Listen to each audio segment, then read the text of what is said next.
masasabi mo tungkol kay, ano? Ikaw, ano masasabi mo tungkol kay Bergonya? Mabait siyang kaibigan. Ikaw, ano masasabi mo tungkol kay Bergonya?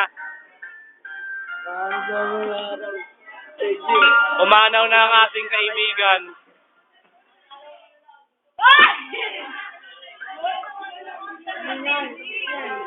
Pangit to ang mga anak sa Pilipinas. Kung maingay, may patay eh.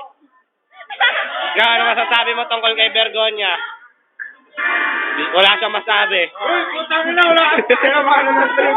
Mga guwapo eh. Sasalita. Tawid mo siya, tawid niyo. Oh, kayo, ano masasabi nyo? Usula ito! Bergonya, tawid ako! Mamaya ulit. Pahalin ka natin. Teka na, natakawa ko. May patay. Oh, tangit. Oh. Bila. Ito na yung balay. Tayo. Ay, hindi ka rin magpapay ngayon. May patay ako. Bergonya!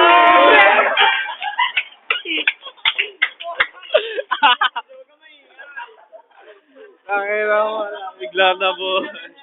Manira! Pagtingin sa bigkas nyo rin ha. 1, 2, 3, go. Ngayon na naman ang pag-ibig ng Diyos sa sanlibutan. Ngayon na naman ang pag-ibig ng sanlibutan. Kaya binigay ang anak. Uy, Mike, kaboy. Ngayon na mama. Uy, mas kayo. Upang ang sumasampalataya sa kanya ay hindi mapahamak. Bago sumasampalataya. Uy, bigit mo. Sumasampalataya ako. Kay Bergonya na lumay. Uy, interview niya.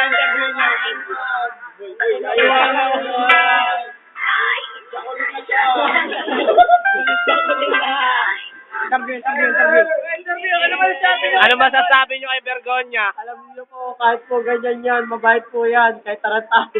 Amen. Ikaw po, ano masasabi nyo kay Bergonya? Bakit ka namatay, Bergonya? Talo pa ako. Ikaw, Mabait siyang kaibigan.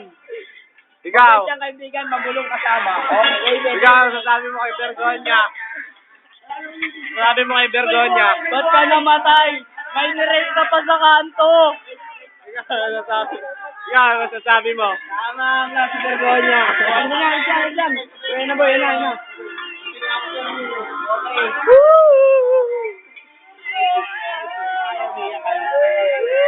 Bergonya!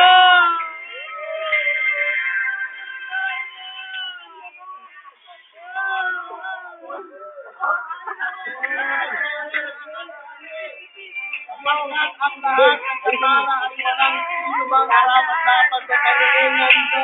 Amen! Amen!